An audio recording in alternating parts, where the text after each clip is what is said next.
Hello and welcome to the Band for Band podcast. This week, me and Dave are discussing King Gizzard and the Lizard Wizard, a band formed in 2010 in Melbourne, Australia. King Gizz is a prolific band with 27 studio albums released as of 2025, and they're known for genre hopping, from atmospheric spoken word country to jazz to questionable rap to thrash metal, but mainly the band's sound is somewhere in the psych rock, krautrock world. They dabble in odd time signatures, jamming, and microtones, and are known for their energetic live performances. Quick note for the listener, this episode was recorded almost a year ago, and since then, King Gizz has taken their music off Spotify. All their albums are available for digital download on their Bandcamp at a pay-what-you-can price. Since we recorded this, they've also released their 27th album, Phantom Island. Without further ado, here is the episode. I'm Joey.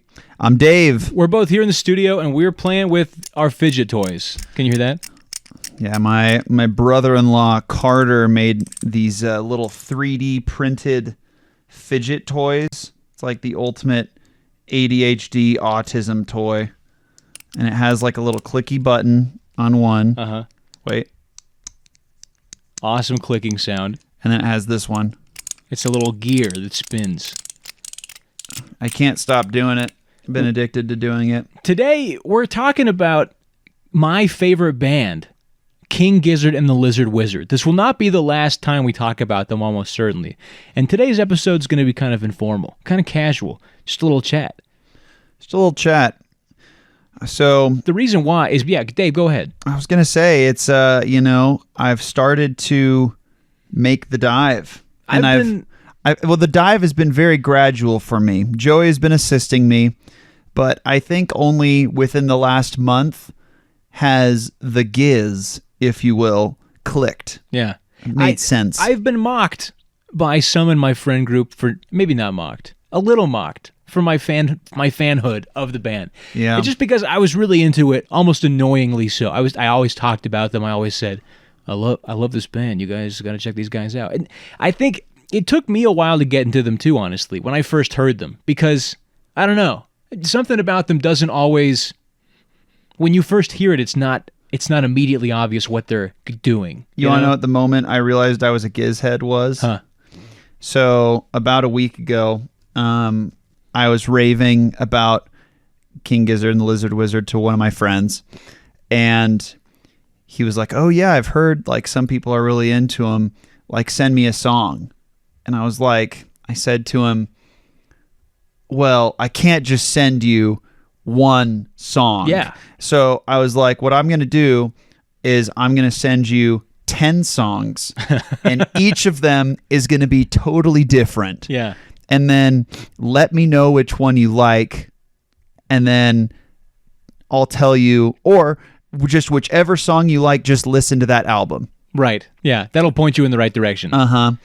And the next day, my friend posted it wasn't maybe it wasn't meant for me, but he posted a passive aggressive story that said it was like it was like, send me a song, like to recommend him songs, you know what I mean? And then it had in parentheses one. That's funny. Send me one song. And that's when I realized, oh man, I've been bit. Yeah. I'm what Joey used to be. Yeah, you got the bug bad. To me. I feel like when you, especially when you first get into it, you definitely feel like you have to be an evangelist for the band, because you're like, how come these guys aren't the biggest band in the world right now? How come there's still only like 1.5 million Spotify listeners? Not like that means anything, but it's just like there's other bands that I'll see playing festivals and stuff that I've never heard of that have like 5 million listeners on Spotify, and I'm like, who are these guys? You know, how come I've never heard of them? And their music is not that good. So what's going on here? And usually it's because they have like one that blew up on TikTok or something, and it carries them. But that's, anyway, besides the point. But yeah, and you want to tell everyone. You're like, there's something here for everyone if they would just give it a chance. It does take patience though to find what is there for you. Right? So whenever people were first praising Gizz back in a few years ago. I think before you had recommended them to me. And still, this is one of their most popular songs, was Slow Jam. Uh-huh. And it's like, is it Slow Jam 2 is now what it's called or something? So I like the song, but that's not enough to sink its teeth into me. You know what I mean? And so it's just, it wasn't, I didn't have patience with it. You know what I mean? I just gave it that one. And now, like, I do like the song. Like, it's on like a couple of my playlists, don't get me wrong, but it's not like something for me to rave about. Yeah. And so I think that that's the thing with Gizz is it's like, it takes some time for them to click, but when they do click, it's almost like, oh, Gizz put out like a slow jazz album. Guess I'm a fan of slow jazz now. Oh, Gizz put out like a what would you even call like that new album, like southern rock almost? Yeah, like southern rock, like boogie, twang, like bluegrass rock. Allman almost. Brothers Band. Yeah, it's like guess I'm a fan of that genre now. Yeah, at first you kind of pick and choose, and you're like, oh, I kind of like this one, and I like this one, but then I think after a while, it's just like I just kind of like everything they do. And I've heard, I think it was Porter Robinson that said something along these lines, but like whenever you find an artist that is really good, it's almost like you're placing your trust in them to just create something that is going to be amazing, right? Yeah. And so I think that that's very resonant with King Gizzard in the fact that it's like, I don't care what genre they go to next. Like, I trust them that they're going to put out something awesome. And aside from that, this is going to sound so cheesy and so tacky, but like, I trust that even if it doesn't resonate with me on the first listen, that it will slowly and eventually, which sounds really weird, but I'm almost worried that like my love for the band has impaired my ability to like critically evaluate them as a group, because I unironically just like everything they put out, and if they ever put out a stinker, I'm like, will I know? Will I be able to admit like, it? After I listen to this like 4 more times, like, will I still think it's a stinker? And the answer is probably not. Yeah, I'll probably like it. Yeah, first time I heard Gilgamesh, I was like, what am I listening to? Yeah. And same thing with other songs on that album. Isn't it called The Silver Spoon? The Silver Chord. Oh, The Silver Chord. So that album did not resonate with me, and now I love it. I cannot stop listening to it. It's addictive. So my story with King Gizz goes back to, I think the first time I encountered the band in any way was maybe like 2019 or something, maybe 2018. I was working at BYU Radio, and one of my coworkers, who you know, Eric, he was like, cool "Hey, guy, what up, Eric? You should, Eric. Hey, hope you're listening." Recommended the song. No, just recommended the band. Said you should check these guys out. They're pretty cool. And I might have given them a listen at the time. Apologies if I didn't, Eric, but I think I did. I think I checked them out. And also around that time, I got something on my Discover Weekly from Spotify. They put the song "Fishing for Fishies" on there. I don't even know that song. Which, I mean, yeah, if you go listen to it after this, it doesn't sound like anything else they put out. And I thought it was like, oh, this is a weird band. Which, like, pause really quick. That is like the ultimate other effect of the King Gizzard phenomenon is like, Joe likes, what's the name of the song? Fishing for Fishies? Uh-huh. I have no idea what that song is, and I still consider them to be like one of my favorite bands right now. Because they put out too much music. No, not too much. There can never be too much, but so much music. And so that song is, I don't know, if you hear it, it's very like, there's like a, I don't know how to describe it. It's very like goofy and funny and like lighthearted and like very light sounding, and he's singing in falsetto the whole time. And it just sounds like, you know, different. And I liked it. I think I saved it to my playlist at the time, and I was like, cool. I did not know there was anything else to this band. I just had that one song from Discover Weekly. That was also before I would like really dive into an artist when I found a song they liked. And anyway, so then I think 2 or 3 years later, maybe like during the pandemic, was when I found out about the rest of their music. Was it the year that they released like 4 or 5 albums or whatever? Yes. Yeah. I can't remember if that was Was it 2020? That year got a lot of people. Quick note, I got a little confused here. I got into the band sometime around 2020, maybe, but King Gizz released 5 albums in both 2017 and 2022. That's when I dove in. I found the flow chart on, I think, like the King Gizz fan Reddit. That's when I got way into it. And that was when I first started, like, spreading it to you guys and being like, you guys got to check out this band. Then, shout out the Max from Portland. By that time, I was already pretty into him. And my old band, me and Dave's old band, we were playing a show up in Logan.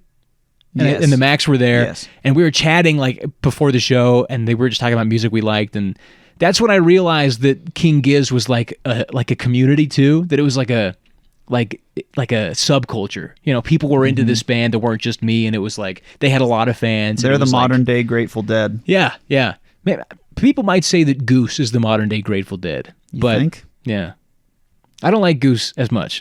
I don't really like Goose very much at all, to be honest. I think they're fine, but. Sound-wise, Goose is much closer to Grateful Dead than King Gizz is, but I think King Gizz is a much better band. Huh. I don't know if that's controversial, but that's what I believe. What was the album that was the first one that really clicked with you? That you're like, oh, this is like I love it. It was I'm in your mind fuzz. Okay, yeah, and then I went from that one to Nonagon Infinity to Infest the Rat's Nest. Those were the first 3 where I was like, oh my gosh, whatever this sound is called, I'm way into it. And that's like kind of the modern psych sound that's kind of like OC's sort of stuff. And I just couldn't get enough of it. I listened to those 3 albums so many times. And weirdly enough, Infest the Rat's Nest was also my gateway into like metal. I didn't like metal before that album, which sounds really silly, but that album was so heavy and so fast, and I was like, I like this a lot. I got to get more of this. And so I did. But yeah, it was those 3 that got me hooked. Go ahead. I was just going to say, I've always been about I love their slow stuff too, their jammier stuff, their floatier stuff. But my favorite's always the riffs, the heavy guitar riffs, the fast drums, the double bass pedals on the drums. Yeah. I love that stuff. Yeah, I think the first one for me that really sank its teeth into me was Petrodragonic Apocalypse. Yes, yeah. That album is awesome. And then after that was Omnium Gatherum, and then finally The Silver Chord. Yeah. But even still, like, it's so funny because I still haven't been able to make my way through, like, their full discography. I think it was, I'm actually working on a YouTube video for my page, and so doing that, I re-listened to every single album they put out. Really? Like taking notes on it and stuff. And like, there were some, like they have so many albums out. There were some that when I was going back through, I realized I had never listened to through all the way. I was like, oh, I thought I had listened to this one, but I hadn't. Like, just like I spaced it completely somehow, just because there's so many. Like Sketches of Brunswick East. Like, I forgot that was even one they put out. But, yeah, I don't know. It's weird, too. Like, my mom and I have really different music taste. But there's even been some King Gizz songs that my mom has gotten way into, she's really liked, just because, you know, they just have that broad of a sound. Yeah, you can have, you know, totally different music taste and, you know, still have King Gizz. You could have 6 people have completely different, you know, taste in music, and all of them love Gizz. Yeah. And so another aspect of their shows, or of their music, is their live shows. And so I've been a fan for probably going on 4 years now, I'd say. That was the other thing that kind of bit me too, is them streaming their live shows. Yeah. And since this most recent tour. Yeah. Since I watched one of them, now I just get recommended their live shows on YouTube, like as they're live. And it really gives the experience of like, man, these guys are insane. Yeah. It took me a while, like, so here in Utah, where we're based, they have never played a show here. Still haven't. But over in the past years, even though I'd been a fan, you know, for like nearly 4 years now, I'd never had a chance to see them live because they never came close. It was like, at minimum, 9 to 12 hour drive from where I live, plus expensive. It was like, I can't justify making a trip like that. until this year. I got to go. I got to see them and Gizz at Red Rocks in Colorado. And like up to that point, I had seen like some of their live stuff on YouTube, like recordings of live concerts. I'd listened to some of their live albums, and I'd seen them on like KEXP. I've seen them perform on that too, and I was impressed. Obviously, loved their music. I would watch those a lot, but seeing them live, like, blew my mind. I'm gonna sound like a total, I don't know, just unapologetic fanboy here, but it was like truly transformative. Just like, I conclusively, I think the best live show I've ever been to. But there's just something about it. I don't know. Just seeing a band with that much power, so locked in. I've seen bands with like great frontmen before or a great guitarist, but when everyone in the band is just operating on a higher plane, like, I don't know, it's so powerful. And I mean, everything about it. I think they opened with Motor Spirit or Perihelion, one of the two. And it just blasted. I mean, the audience was blown away. Gizz was great too, by the way. I love Gizz. But yeah, I mean, I was shot into the stratosphere. And then, I mean, the show was great. They would play fast ones and slow ones and all kinds of, covering all their genres. And then near the end, they played a set from the Silver Chord. I don't know if you saw the live stream, but they get out that like the fold-up table. Yeah. And with all the synths on top of it and have the overhead camera. Quick note, the synth table has since been given the name Nathan. It's awesome. So cool. And they probably like just stayed on a couple of those songs for 30 minutes, which is the only way you could cover or play some songs from the Silver Chord.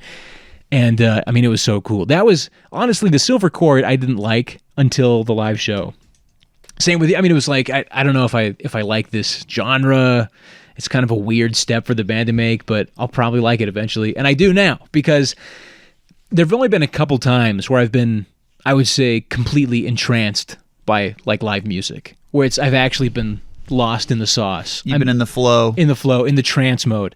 One time was when we saw Mr. Tape in the basement after Buzzards and Beasts and Provo that one time. I think we were down there for like 45 minutes listening to them. That was fun. Dancing as Mario characters. And then that was fun. And then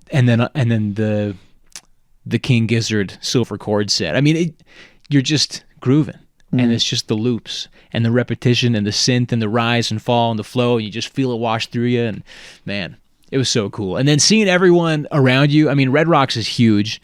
You'd like turn around and look up behind you and just see people going like all the way up to the horizon as far as you can see up above you. And man, it was so cool.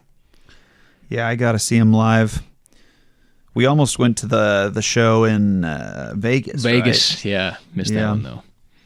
But hopefully next time they tour, they'll come close to here again, and we could go hit them up. Because, yeah, I mean, I have to go see him again now. I've got the bug in me, unfortunately, for my wallet. You're infected. I'm infected. You're diseased. I gotta go. Yeah.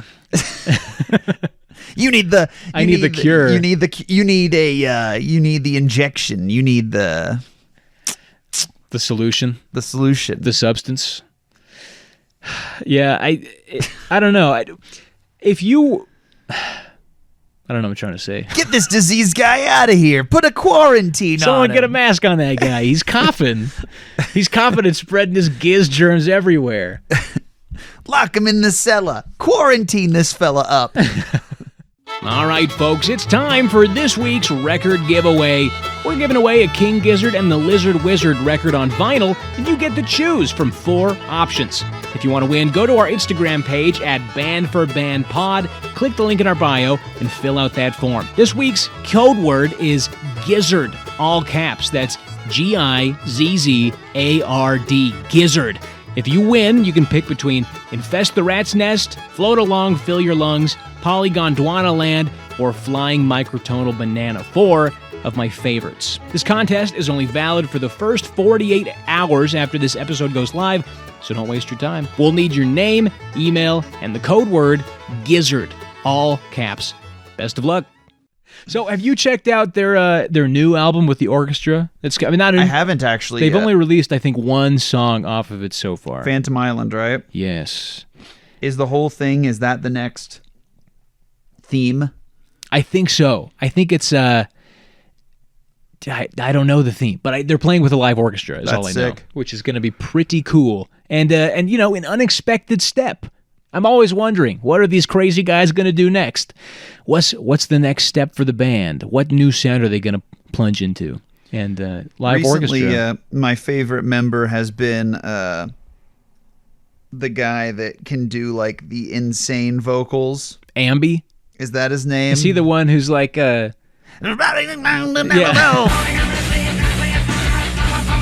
Ambrose Kenny Smith, yeah. Yeah, he does it sometimes on the Petro Dragonic Apocalypse, and then on Gilgamesh, he's like, Mountain Power, now. I don't even know how he makes that noise, like how he sounds like that at all, but deeper down the Gizz hole.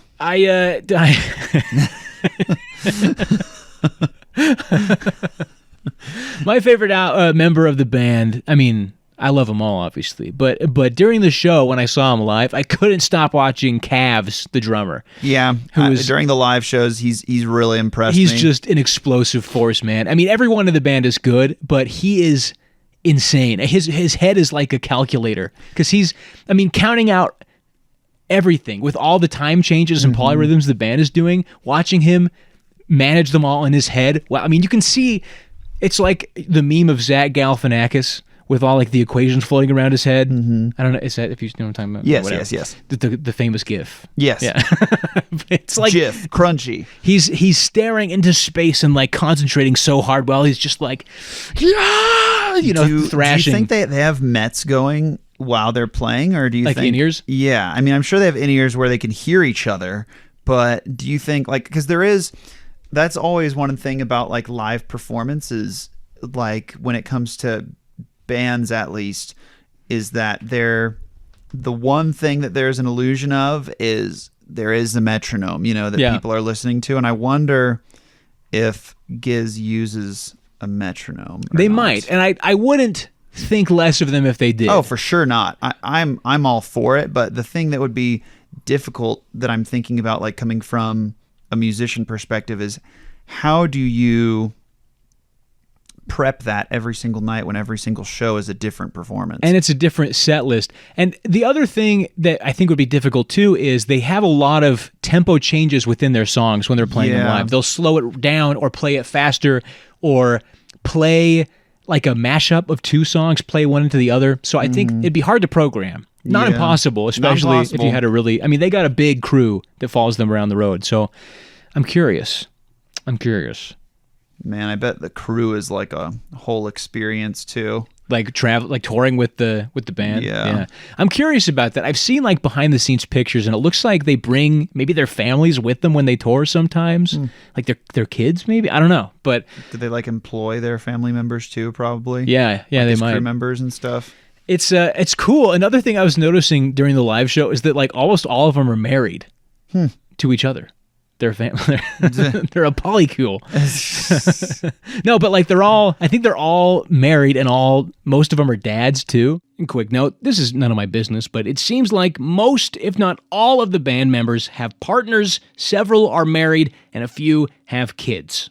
Huh. Which that's cool. That would be awesome if you were in, like, think about if you were touring with, your dad, like as a kid, and all of your best friends were just on tour with you every day. You got to go to a new city every day. I mean, I know it's not like exactly like that, because there's a lot of travel time and everything too, but that would be an awesome thing as a kid. And I mean, I don't know anything about their personal lives, but they do just seem like pretty normal fellas who just love music. I mean, they don't have, like, as far as I know, the crazy rock and roll party life. And even if they did, that's not like necessarily a bad thing. I'm not criticizing anyone who does, but it just seems like the way they do it's very sustainable, And I think it kind of has to be for what they do as a band. They have to have a good kind of work-life balance and do it in a way that they can do it night after night.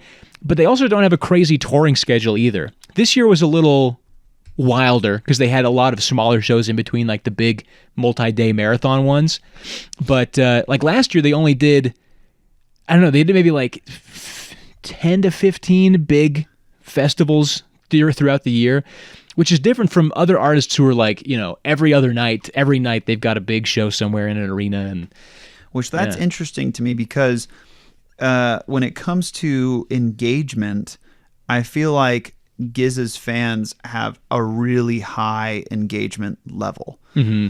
Like, what do you mean by like interacting with the music or at the show or listeners that go to shows? Yeah.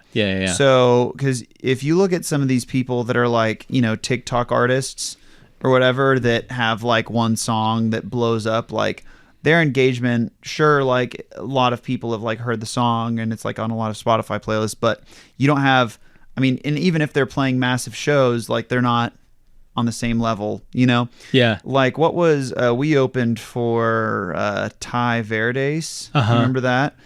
And I feel like he's the perfect example of like that, where it's like technically we closed for Ty Verdes. Technically we did close for Ty Verdes.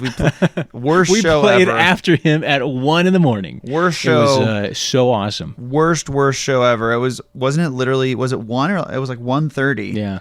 And we drove all the way back that night, like a 4-hour drive. Man, that was horrible. Sucked. Worst sound ever.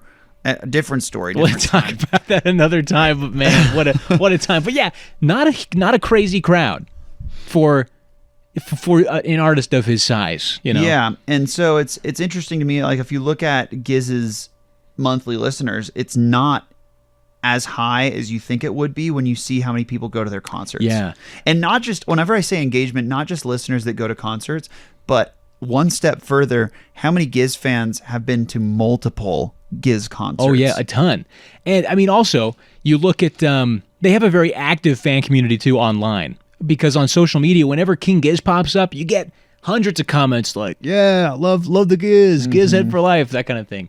And a lot of artists don't have ride or dies like that. I think that's I didn't think about this till right now. That's probably one of the reasons why I'm always so confused why they're not a bigger band. Why I'm always like, why aren't these guys huge? Why they should be top of the world. Huge. But the thing is just because they don't have as many listeners as some of these other acts, but the people who are in it are like really into it. My hopes for King Gizzard and the Lizard Wizard as a band. I think they're in a pretty good spot right now. I don't know how, like financially how they're doing. I think their tours are probably pretty profitable because I think they keep their overhead low. Tours are like the most profitable thing as an artist. And with the amount of music they put out, I think they probably have a lot of people collecting the vinyls, buying physical media from them, which probably helps them too. Quick note, I'm sorry for saying vinyls.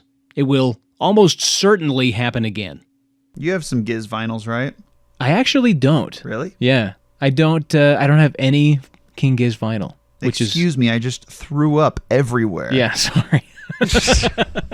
I don't have any merch from them even, which is I wanted to get one at the show. Didn't I ask you to get me a shirt and then you said that they were sold out or whatever? I couldn't find the merch table. Gizz? You guys got to make that more obvious. Let that be a lesson to you. Have the people in the crowd selling beer also selling your t-shirts. Carry them in a little stack. Yeah, I hope that they can keep doing this for a while. I wonder if they'll burn out, Like, do you think they'll slow down? That's what happened to the second drummer. He burned out. Yeah. But I don't know. It's kind of tough because their type of music that they play stems from jamming. Yeah. And so that's what they do live, Like that's who they are. So it's tough to say that they could burn out when it's like, I get it for like a pop artist that mainly enjoys being in the studio or like the fame or whatever. They could get burnt out like on tours and stuff. But like a jam band, like that's what you're bred for. Yeah, Fish still touring. Dead & Co. still touring, still playing shows. They did that whole thing at the Sphere in Las Vegas. I don't think it's crazy to say that if they just keep going with it in 30 years, they'll be, Fish caliber kind of institutional jam band that everyone kind of follows around and knows. And all their fans will probably be lifetime fans too. I think this is, the more I've thought about it, the more I've been like, I think this is the band that I'm going to be weird about with my kids, where like the band that like dad's always trying to get us to listen to King Gizzard and the Lizard Wizard. Like, you guys got to check out this band from when I was a kid. They're awesome, Yeah. But, I don't know. Yeah, my kids are going to be listening to C418. Just kidding. Probably not, though. Probably not, just kidding. Probably not kidding. That's probably true, yeah. I hope they keep giving us music. They probably will. If they don't, if they decide to take a break, they've given us more than enough. But, I mean, I'd like to go to more shows. It's just an unbelievable environment. I don't know. I go to a lot of concerts. You do too. Mm-hmm. And I don't know if you ever experienced this. Sometimes I get a little burned out from live music.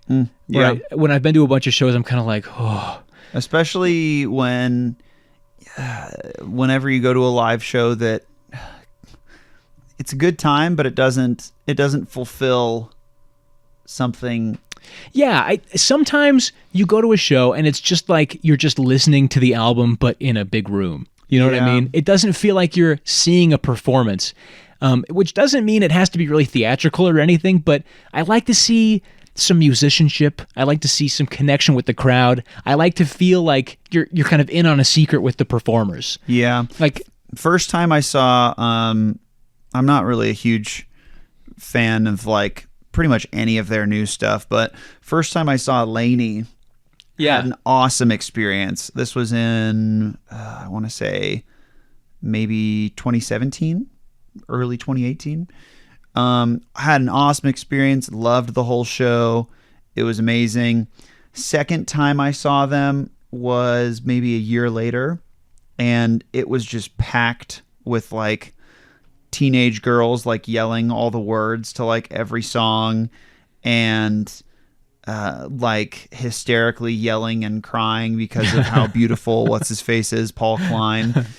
And it really it took a few months to recover from that one. Like, sometimes it can be fun when everyone's singing along and you feel like you're part of the crowd, but it also ruined Laney for me. Yeah. So I had been kind of, I don't know, a bunch of concerts this year, and sometimes it's like, I mean, it's fun. It's always fun. It's not always fun. Okay, that's true. It's not always fun. I take that back. Sometimes it's really bad. But I don't know, going to that King Gizz show was like, reminded me, it sounds cheesy, but reminded me why I love live music in the first place. Because there is like some kind of power that they are able to channel with their music that you can't feel in any other way. And it's like, I don't know what it is. I don't know if it's just the talent or the fact that I was a fan and going to see a band that I really love, or being blown away because I didn't expect them to be as good as they were. I don't know. But, and then being in that huge, venue with all those people and the energy, that it was just something else. Yeah, I think that's every good concert should remind you of why you love going to concerts and why you love music. Yeah. Any concert that is not quite that is, I don't want to call it a bad concert, but it just doesn't hit the same. Mm-hmm. And I think that for people that are, obsessed with, or that love going to live shows, that's why, right? Yeah. Is that feeling of just pure flow and awe, and the reminder of why you love music. The last show that I went to that was like that was the Porter Robinson show that I went to, and it was just awesome. And ever since then I've been doing deep dives on Porter Robinson too. My the last concert I went to, I think was Mdu Mokhtar, and their opener was Rosalie. You ever heard of Rosalie before? Mm-mm. Rosalie, let me look them up real quick. Rosalie opened for Mdu Mokhtar, and I mean, completely unexpected. I didn't even know who was opening for them when I went and saw the show.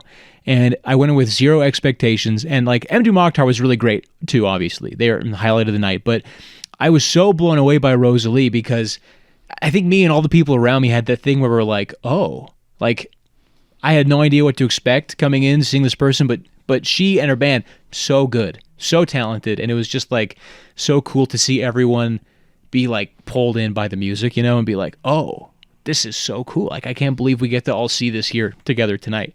So that kind of thing. I love that. Nice. Anyway, I think that's a good closer for this episode on the Gizz. The Gizz. Maybe we'll make like a little post about the songs that we recommend to try. The 10 songs. 10 songs to get into Gizz. Side note, one thing that was interesting about that, somebody did the same thing with me with Grateful Dead. Yeah. Didn't like any of them. Really? But it was like, well, I guess Grateful Dead isn't for me, because I listened to like all like 7 songs that I was sent, and like each one of them I was like, yep, it's not hitting, not doing it. Don't hate me, to all the people listening if you are a Deadhead, but I kind of feel the same way. I'm open to having my mind changed.